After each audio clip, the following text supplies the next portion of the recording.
Bueno, una importante actualización acerca de esta información que les estábamos comentando recién. El responsable del accidente apareció y va a hacerse cargo de los gastos, según lo señalan las víctimas en este momento. Así que completamos la información con este dato muy importante.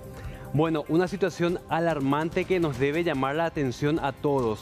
En los últimos tiempos, las salas de maternidad de los hospitales de referencia del Departamento Central están llenas de niñas madres.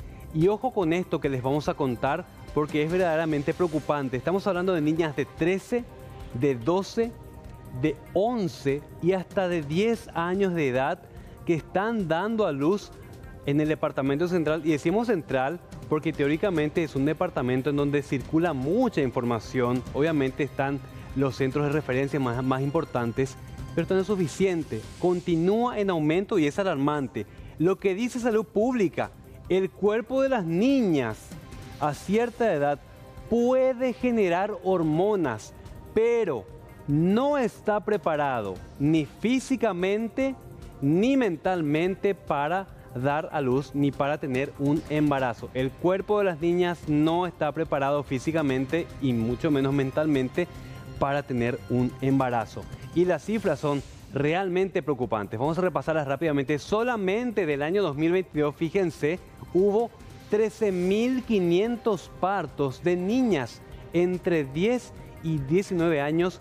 Estos son datos oficiales. Al margen de esto, hay una gran cantidad de denuncias también de casos de abuso.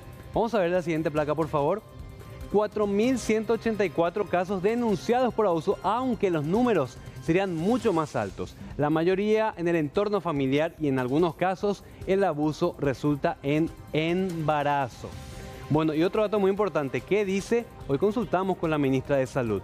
¿Cuál es la alternativa para evitar a las niñas madre y los embarazos adolescentes? En primer lugar, a lo que se debe apuntar es a retrasar el inicio de las relaciones sexuales en los chicos, en los adolescentes. ¿Por qué? Porque ellos no manejan información. Pero ¿cuál es la realidad hoy en día? Decían los médicos, el adolescente que tiene decidido llevar a cabo esta situación de iniciar su actividad sexual, probablemente ya haya tenido contacto con alguna u otra fuente de información de quién sabe qué tipo de fuente. Por eso es que también se insiste que ante esta situación, vayamos al punto número 2 justamente de esa última placa que les estamos mostrando, que se debe hablar acerca del inicio sexual, de cuáles son los riesgos en enfermedades, de cómo cuidarnos. ¿Qué dice la ministra de Salud? Escuchemos.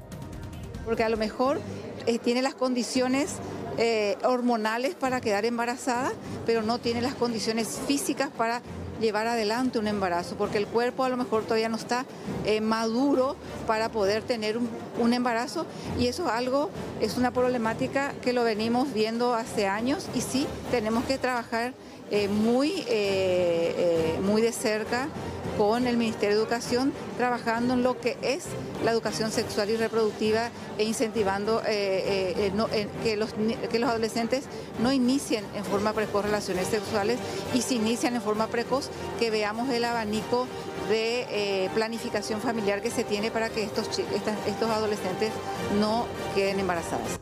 Bueno, ahí está lo que dice la propia ministra de Salud Pública y Bienestar Social. En las escuelas y en los colegios se debe implementar el tema de la educación sexual, uno, por protección y dos, sobre todo, por información. Y esto divide a la sociedad en cuanto a los padres, porque hay padres que piden que se hable y hay padres que piden que no se hable. Justamente una queja de un grupo de padres había sido unas jornadas de capacitación en donde el material educativo utilizado es el siguiente, en donde se exhorta, fíjense el último párrafo de este texto que es utilizado incluso en algunas escuelas ya de Alto Paraná para instruir a los docentes, en donde se les exhorta a los profesores a no hablar de ningún tema relacionado a la sexualidad por la falsa idea de promover el tema del placer en los chicos. Y fíjense el texto que incluye estos materiales. Es por ello que debemos ser más proactivos para educarlos en este ámbito y evitar que caigan en las trampas del sexo seguro. O sea, este grupo de padres que promueve este tipo de materiales, que cuenta con el aval del MEC, pide no hablar de temas sexuales y no hablar de la falsa sensación de sexo seguro, dice. Esto generó la reacción de otras organizaciones, como por ejemplo la siguiente placa que nos va a mostrar las Familias por la Educación Integral, que es el otro grupo de padres que tiene otra postura que dice, sí, tenemos que hablar de sexo en las escuelas hoy en día. Y dice, en abril de este año advertimos que el MEC, influenciado por grupos fundamentalistas, utilizaba materiales que no habían pasado por un proceso de diseño participativo para la política de educación en sexualidad, ni había sido revisado por expertos del propio MEC. Es decir, los materiales que se difunden por el primer grupo de padres no cuentan con aval científico para que sea utilizado en escuelas y colegios. Por eso en la siguiente placa también hacen otra aclaración en donde pide al nuevo gobierno de la administración diferente del MEC que se observen cómo los mismos grupos imponen la utilización del mismo material de educación sexual respaldados por el propio MEC. ¿Por qué el MEC respalda una medida tan contraria a una política pública adecuada a la educación en la sexualidad? Bueno, son dos posturas. Por un lado, los padres que piden que no se hable de educación sexual en las escuelas y colegios, y por otro lado, la FEIPAR que dice utilicemos materiales científicos aprobados por las sociedades científicas de salud pública para compartir con los chicos en el colegio. Pero más allá de estas dos posturas, hoy fuimos a conversar con una de las encargadas del área de ginecología del Hospital de Clínicas, hospital de referencia justamente en nuestro país, acerca del tema adolescente también. ¿Qué nos dijo la doctora? Fíjense, Carlos, Mercedes, este dato, ustedes que son padres les va a tocar muy de cerca también convivir con hijos adolescentes dentro de muy poco. La edad de inicio sexual está bajando actualmente en Paraguay. Cuando se creía que era 15, 16, 17 años, la ginecóloga con la cual consultamos el día de hoy nos dice, esto está bajando 14, 13, hasta 12 años en promedio general.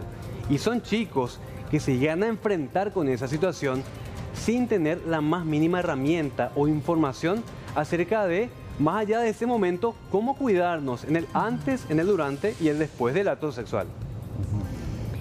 Es una situación tan compleja. ¿Por qué se adelantan en el inicio del acto sexual? Y es por la información que tienen, por la información que manejan, por lo que ven, por el material pornográfico inclusive al que pueden acceder teniendo 7, 8, 9, 10 años. Al compartir imágenes suyas de sus amigos, al tener esa como una manera de relacionamiento. Sí, es real.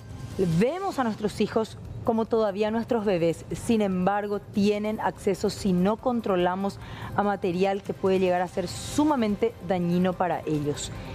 Y las consecuencias pueden ser mucho más graves. Simplemente, de mi parte, esos datos asustan realmente, muchísimo. Y quiero que preste mucha atención también en conjunto con la teleaudiencia a esta entrevista bastante didáctica que tuvimos con nuestra ginecóloga invitada, en donde nos expone actualmente la situación. Y por otro lado, como padres, ¿qué mirada debemos tener? Escuchemos.